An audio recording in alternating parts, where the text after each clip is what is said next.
Have you noticed that politicians struggle to enact the things they run on? That regardless of who wins elections, they find they cannot pass whatever legislation they like. They are bound by what is popular, or at least their sense of it. They can only act within a narrow set of ideas, and that range is called the Overton Window. And on the Overton Window podcast, we look at issues around the country and talk to the people who change what is politically possible. Right now, it's easy to be dour about Illinois. The land of Lincoln has huge debt problems, lagging growth, corrupt governments at every level, and people are fleeing the state.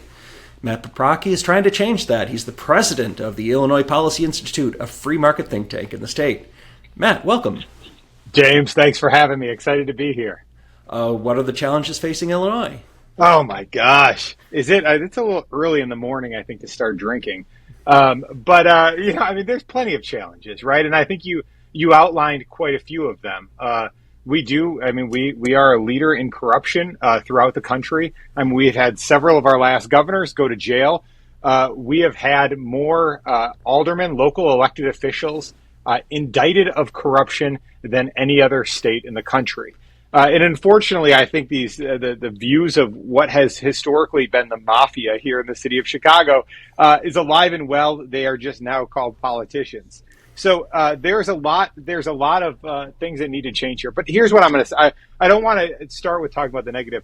I think Illinois is one of the greatest cities in the world. And, as somebody who's nearby. Greatest states in the world? Or greatest states, that's what I mean. But nearby, in Michigan, Chicago still very much serves as the capital and the mecca of the Midwest. And I'm, sitting in my home right now in Chicago, Illinois, on a beautiful sunny day. We have miles of beautiful beaches, great parks, the best restaurants in the world. This is still a world-class city. And there's huge opportunities that we have here. But I'll tell you, James, this is worth fighting for. All right. So what are you fighting for? So there's a few things on the horizon right now. The first and most concerning to me is we have a real problem in our public school system, in our government-run schools in Illinois, and specifically in the city of Chicago. A recent study showed that only 20% of kids can read at grade level.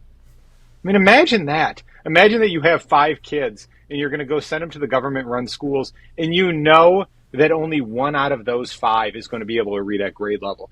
We need to do something about that, and we have to do something fast. That is why we have been huge advocates for school choice and a voucher program and a tax credit scholarship we have in the state of Illinois. We are one of the few, I'm going to say, quote unquote, blue states that has an expansive school choice program, and we have it here. The problem is it's set to expire at the end of the year.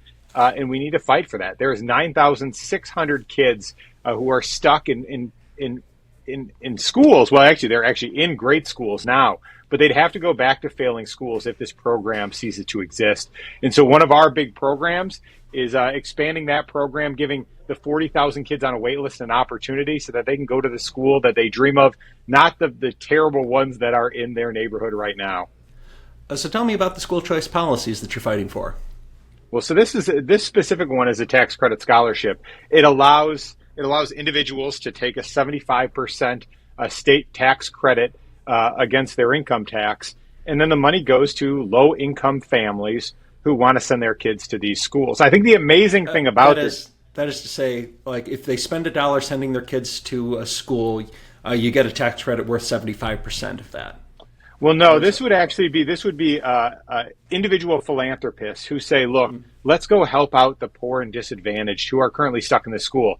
So they will give money to this program, and then the administrators of this program will give money to families who are raising their hand. And I think we see very clearly there's 9,600 kids who are currently benefiting from this programming, moving from failed schools to thriving. And the stories are amazing. There's this Alicia Baker who is down in the South Side, and she was at a school, and she was 8 years old the first time she saw a classmate get shot. 8, right? And she gets done with school, and this is, again, one of those terrible schools, where none of the kids are graduating, none of them are able to read and write, and she hears 2 shots as she leaves school. She's with her best friend, and there's all this noise. Everybody's excited to be done for the day, and two bullets come down and people start yelling and everybody's scared. And she runs back home. She runs the 2 blocks back to her home. And she gets on her mom's lap and she's talking to her mom and she's crying, right? She just saw this horrific event happen, at a place that you're supposed to be safe. And her mom said, next time you see somebody get shot at school, for your own safety, don't run home to me. Lay on the ground until the police get there. Wow. And when I heard this story, James, it broke my heart because I thought there should never be a next time, right? What we should be fighting for is all of these kids so that no mother, no father ever has to tell their kids the next time a kid gets shot at your school. And that's really why this matters, right? Is so that kids like her and all of her classmates can go to school, not only that they're safe, but that can unleash their potential, right? Not only should they be able to read and write at grade level, but they should be able to have dreams and do whatever they want. And she goes on, she ends up getting a scholarship to a school on the Northwest side. She has a commute. It's an hour and a half each way, takes 3 trains and a bus. And she does it, and she graduates and goes on to college to become an anesthesiologist. Same kid, same neighborhood, different schools. And that's how the outcomes can change. And so we're fighting for tens of thousands of these kids so those same outcomes can keep happening. So you said that there's 9,600 kids in this program. That's right. Not a lot in the grand scheme of public education in Illinois. It's a drop in the bucket, right? And that's what's amazing. We have government unions, public sector unions who are trying to kill this program because there's now an alternative. And we're seeing a huge demand in it. So 9,600 kids are fortunate enough to be able to get out of these failed schools, but there's 40,000 kids on the wait list, right? Like that is the equivalent of you going over to Tiger Stadium, filling it with a bunch of little kids who all have their hands up and say, get me the heck out of this school. And that's what we have right now is people are opening their eyes. They're saying we want alternatives. And the government unions, they don't want alternatives. They don't want to see other people thriving. They don't want to see the competition of what happens when there's quality run schools and people have opportunity. So we're going to get back to this debate, but I have to make a clarification, otherwise someone's going to yell at me, which is that unfortunately Tiger Stadium is no more. It moved in the 2000s, and it's called Comerica Park now. I do kind of miss it a lot. I was fortunate enough to go to a bunch of games growing up in that ballpark, and it had a panache that's kind of missing in the Comerica Park, but that's just one of the things that my apologies to all the Tigers fans out there. I will say that whatever, I don't know what the White Sox stadium is now called, but I still refer to it as Comiskey, which I get the same commentary. It might be Guaranteed Rate Field now. I think they changed so much. We're best sticking to the old names. Yes, important bank park. That's right. All right, so this is the fight that you're going for. This is a key thing that your organization is engaging on. It's making sure that this tax credit program for school choice continues in the future.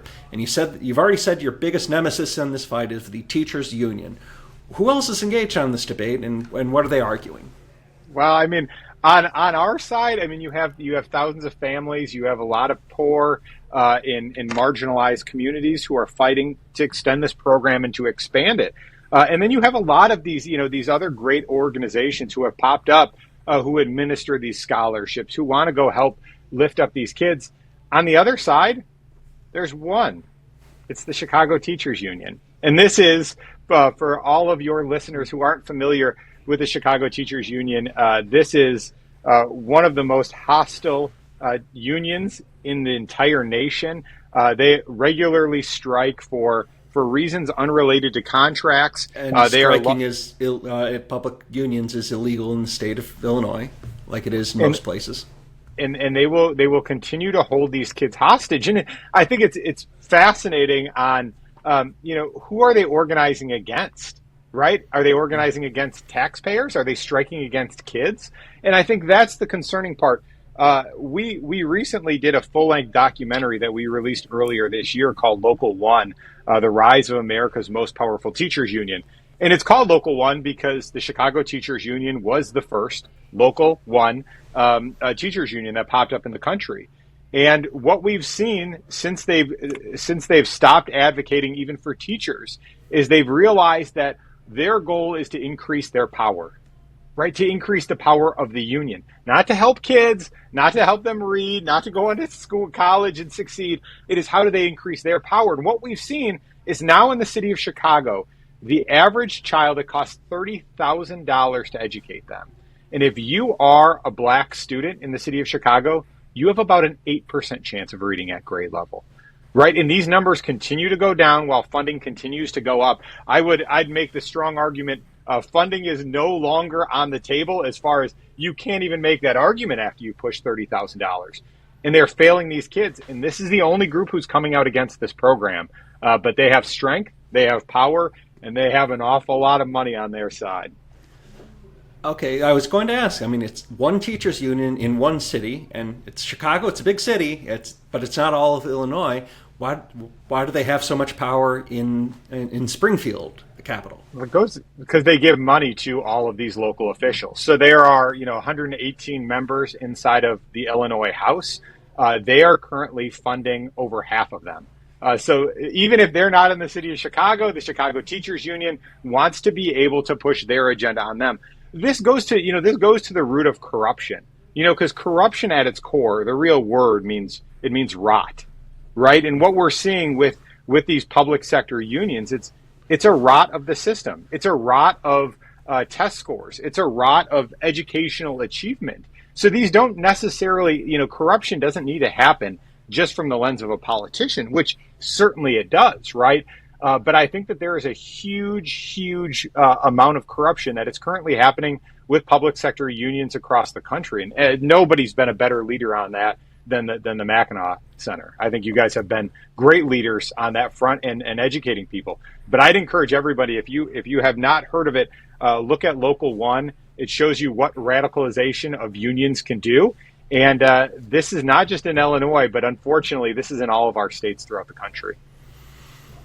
Yeah, that's just going to chew on that for a little while, which is the argument that I think the unions will make. It's like this is the choice that policymakers are kind of faced with, which is they can do what the union says, and what the union tends to want is give us more money. And maybe something better will happen, is if you can finally give us that appropriate amount that's finally going to allow us to do what we want to do, and then somehow education is going to be better. And the other option is, well, try and find something outside of these conventional public school districts that tend to be captured for the benefit of the teachers union or whatever politically powerful group is kind of managing this. And that's a tough, for a lot of politicians, those aren't great options for them. They would rather just give money and improve educational outcomes rather than trying to create this new system. So why did we get so far that we can't just expect better outcomes from our conventional school districts? Well, I'd say it depends. It depends on what you're talking about there. Because I don't necessarily think we need to create new systems. I think largely the systems exist. And if you have money, if you have means and wealth, like the leaders in our state do, you have school choice. Right? The governor of the state of Illinois lives down the street from me here in Chicago. He sends his kids to private schools. The Speaker of the House, down in Springfield, he lives in the suburbs here of Chicago. He sends his kids to private schools. The Senate president lives over in Oak Park, sends his kids to private schools. And if you have money, that's an option for you. But if you're poor, even if the private school, the other options are only costing a few $1,000s, you may not be able to afford it. And so your only option becomes going to the government-run schools that exist inside of your district. This is fundamentally, James, where I have a huge moral problem with this, right? What we're telling these kids is it's good enough for our children, but it's too good for yours, right? And I think that's where we need to make the change. I don't believe that we need to set up a new structure. I don't believe that we need to, create a new system.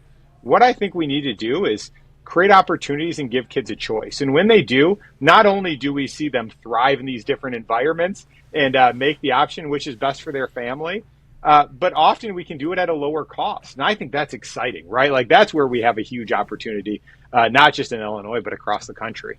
Yeah. So this battle on school choice is you, some of your friends and allied organizations on this issue versus the teachers union, and you think and you're arguing that it's corrupt, these things are managed, it's doing a poor job, it's wasting a lot of money. How close are, and I assume that this is something you guys pay a lot of attention to, but I assume that a lot of people in Illinois don't look at this issue the same way. They don't necessarily see the teachers union in Chicago being the primary villain in education.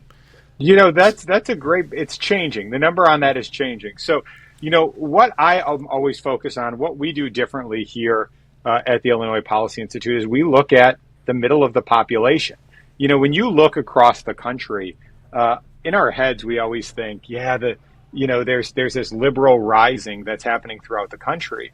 And if you look at any polling, it's just not true. Overall, people self-identify. The most group is moderates. About 37% of the population identifies as moderates. The second biggest group is conservatives at 36%.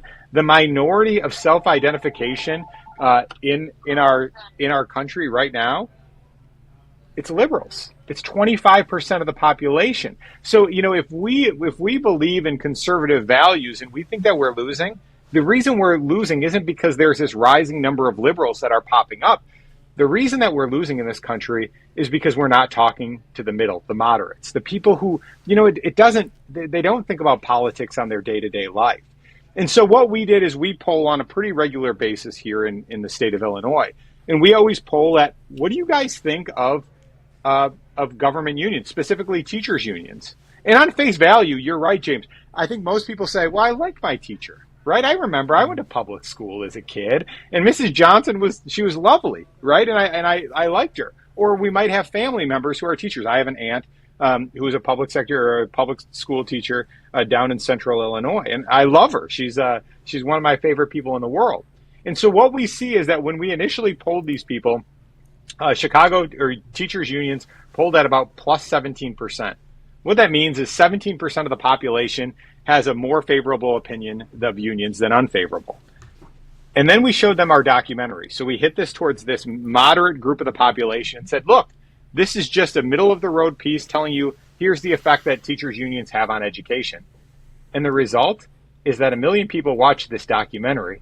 But more significantly, teachers unions favorables went from plus 17% to plus 2%. And then we showed it to more people. And currently right now in the city of Chicago, if you poll the number, teachers union poll at plus 0. And so there is room to grow. And all this is just explaining them the facts of here's what the unions have done. Here's how they've risen in power. Here's how they've taken more of our money as taxpayers. And here's how they've hurt students and outcomes. All right. So I actually want to point out a couple of things that you've mentioned in your discussion, which is I can ask you what you guys are doing about this issue, but I think you've already demonstrated a lot of things. So I want to point these out because I think they're subtle things, and listeners ought to pay attention to this, which is what think tanks tend to do on an issue is research and write about it. And some of us do some lobbying and some legislative affairs. There's a lot of things that think tanks can do. That's an important thing to do, is to know a better policy and to recommend reforms to it. But here are some of the things that you have done just in this conversation. I assume that you and your organization are doing a lot of.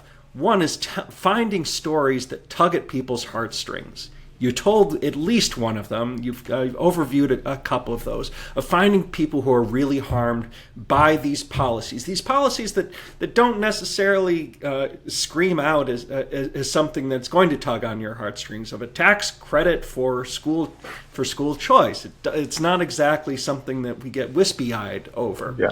All right, so I do. I mean, but I think, James, you're spot on, and I think that's the point. Is oftentimes. And I'm saying this as, very much a free market conservative who fully believes the free market has lifted more people out of poverty and has completely changed the world. But really, our views on things, it's the moral high ground. And I think we have a responsibility, and we haven't taken it very often in the past. But what we have to show is here's how it helps the poor and disadvantaged. Here's how it helps the marginalized. They're the ones that we're fighting for. And I think oftentimes, when we get caught in policy, because look, you and I could probably talk public policy and really nerd out on the differences between states, and we could talk about those things. But the average person doesn't think about that. And I think what we need to start doing a better job at it, we really work hard at this at Illinois Policy Institute, is let's find these people and let's fight for them, right? And I think that's often our mantra is, we fight for people, not against things. And I think that's you caught that, and I appreciate it. Yeah. So that's a really important thing. I think it's that is. And I think you're doing this one or you're trying to look for people who are harmed by these policies, because you've looked at your strategy, and your strategy is not just talk to people in your capital and eventually they're going to do these things. Do what you want of keep this this voucher or this tax credit program alive. You're doing this because you're saying there's a villain here, and this villain's trying to get what they want, and we actually need to convince people that they're the villain. Amen. And so you found something that I don't think any other think tank in the country does, which is made a documentary. Yeah. So how did you get to that point that you thought, I got to find a way to tell this story and make a movie out of it? That's right. So what we see is, the easiest thing to do when we try to persuade people is to talk to people who agree with us. Right? It's easy to go into a group where everybody says, yes, right? James, I'm sure you and I probably agree on most things, right? And that's what feels comfortable, right? And so we surround ourselves with friends and, colleagues who all agree the same thing. But the truth is that's not how you create converts, right? You don't do it by preaching to people who already agree with you, right? When Jesus came back, he was up in the attic and he says, get out here and scatter, right? Go talk to people not that agree with you. Get out here and start evangelizing to people who don't agree with you. And we very much take that message to heart, and that's what we do. So what our first thing we do is we poll on issues. So we see, where is the general population and how do they feel about that, right? Because initially, something like a tax credit scholarship or, quite frankly, a reduction in income taxes or how you feel about unions, oftentimes the public, it's just not something they engage in with their regular life. But where we see opportunities, it's not necessarily in the people who agree. It's not necessarily people who disagree. I often say there's nothing harder than to persuade somebody who already has their mind made up. I park my car. We live in the city of Chicago, so we have no driveways, right? I have a small parking spot out back that I park our minivan in. And I can't convince my wife, who I love more than anybody, who we agree on anything. She will not drive our car, unless I back into our parking spot. If I pull in forward, she ain't driving the car, right? If I can't convince my wife to drive the car if I don't back it in, I don't like my chances of convincing somebody that we need a tax cut who completely disagrees with us. But where we have an opportunity across the country here is the people who don't have an opinion. I've never thought about it, right? I've never thought about how a scholarship could help somebody. I've never thought about school choice because maybe the public school in my area is good. Or maybe my kids go to private school and I've never thought about what would it be like to be poor and not have that option. And so we initially started polling on school choice and we found that the majority of people didn't have an opinion. That's where there's opportunity, right? Target those people. We did the same thing years ago. We ran a documentary about Speaker Mike Madigan. He's the most powerful politician in state history. He was the Speaker of the House in the state of Illinois for 40 years. And when we polled it, James... Currently facing corruption charges? That's right. There's a funny story about that where years ago, after we created a documentary, because most people didn't have an opinion on him. They just didn't know, didn't care. And that's where we saw an opportunity. Those are the places to persuade. And we did. Persuade we did. By the end of his tenure, there was only 5% of the population who didn't have an opinion on Mike Madigan. And since we were the leaders who were talking about what had happened with Madigan, we started noticing a funny trend. You can track who's going on your website from where. And we saw that the FBI was going on our website on average about 3 times a day. And at first, that's a rather alarming feeling. And what we realized is they were only looking at content regarding Mike Madigan, where he gets his money, how he funnels it, where he changes it, how he creates rules, who's trying to lobby him, what they're paying him for. And if you read the indictment of the speaker, our former Speaker of the House, it reads an awful lot like our documentary and a lot of the content that we put out over the years. They ended up going on our website. The FBI went on our website over 1,200 times. And we were able to see that. And ultimately, we got a change there as well. So I think that's in the middle there. That's where our opportunity. People who don't know, don't care. That's where we can persuade. That's how we can change people's minds. That's you raise a really important point that I think is very different from the political conversation that people are used to hearing, which is politicians really care about you to vote. They want to tell people what they want to hear. They want to talk to their likely voters. One of their most important things they can do is animate voters. Mm-hmm. Policy advocates think differently because their job is to actually persuade people in cases of these sometimes arcane worlds of policy that there's better things that we could be doing. It doesn't necessarily fit these narratives, but we need to try and figure out how to persuade people, how to take something that you've demonstrated people don't have strong opinions about, and then help them have a strong opinion about it. To take something from, again, something that is not popular and to make it popular, because if you make something popular, eventually the politics works itself out. You can move the Overton window. You can move the Overton window. Yes. That's right. So I actually want to follow up with you on that question, which is, this is the issue. You've got this credit. It could expire. It might not expire. You are trying to make this thing popular and to make it easy for lawmakers to re-up this program or even expand it to more participants. You think that's clearly in the Overton window right now, right? Absolutely. And I think it's incumbent on us to fight for it. You know, I always think, James, I love Illinois and I love fighting in Illinois, and in part because it's a blue state. Where I think we really have opportunities across this country is not to go to places where everybody agrees with us, right? As much as I would love to, I'm a former lobbyist myself. I did it for several years. I worked in the State House for over 7 years working on legislation. Yeah, you know how easy it would be to go walk up into a Capitol in Florida and say, hey, I got this great bill, go introduce it. But there's not, we don't have 40,000 kids who are raising their hands who are saying, help me, I need it, right? And I think that's where we have, there's a feeling in this country, that built the American dream, and it was on the idea of sacrifice. And I think what we need to look at is where are those blue states? And unfortunately, Michigan, has turned a titch blue. But what I think that does is it creates huge opportunities for us advocates to go fight, on the side of the poor and the disadvantaged, the people who need our help. And we already have the moral high ground. And quite frankly, we have history that has proved us right on these fronts. But I think, first, public policy doesn't have to be boring. It doesn't, right? It doesn't have to just be white papers and, nerding out over different regression analysis. It can be fun, and it can be fighting for people and standing on a team and saying, this is how we're going to lift people out. And I think that's the amazing thing, overall about this country and about free markets in general, is because, if we're being honest, 3 generations before us, we were poor. For me, it goes back closer than that. I've got grandparents who still live in the west suburbs here.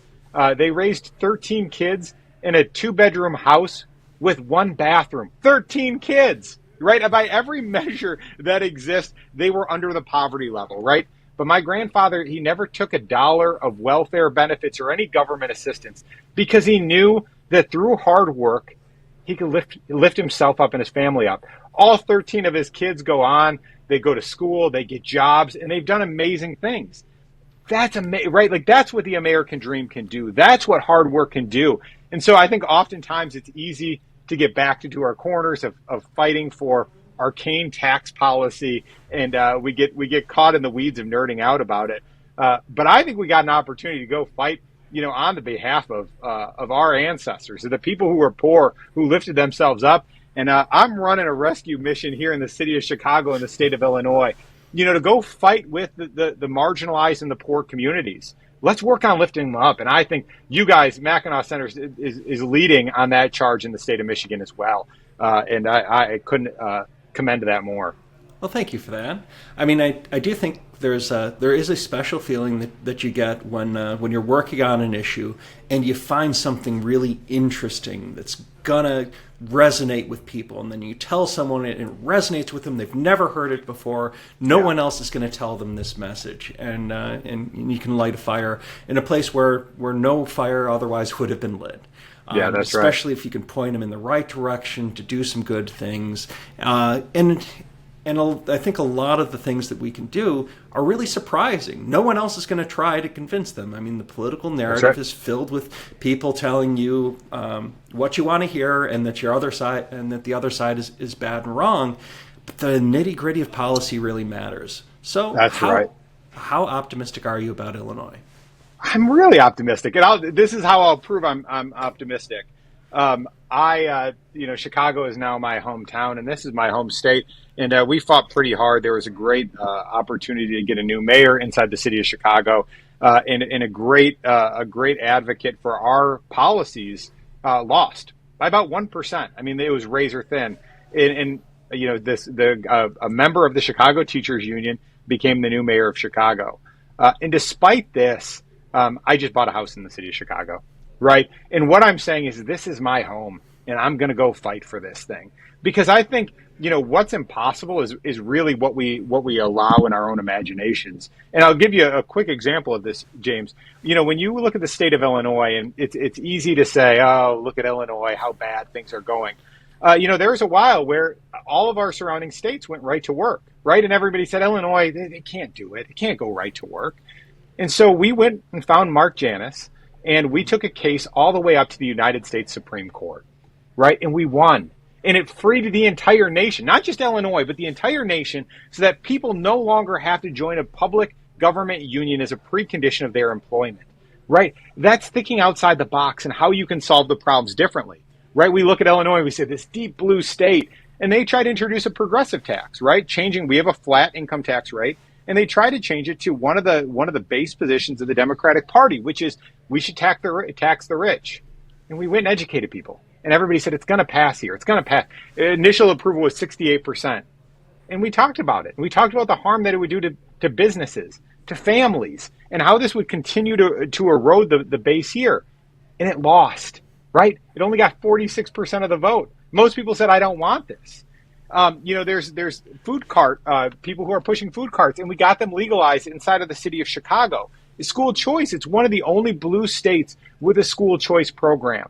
And so what I think is that we should fight more in blue states and come up with creative ways, not just from the legislature, but come up with creative ways of educating individuals, empowering individuals, and then finding different ways to achieve our outcomes. And I think we have done that quite well. And I am optimistic that we are going to continue to do it here in what I believe is one of the greatest states in America. Man, thank you for coming on, and good luck in your efforts to shift the Overton James, window. I appreciate it, my friend. All right.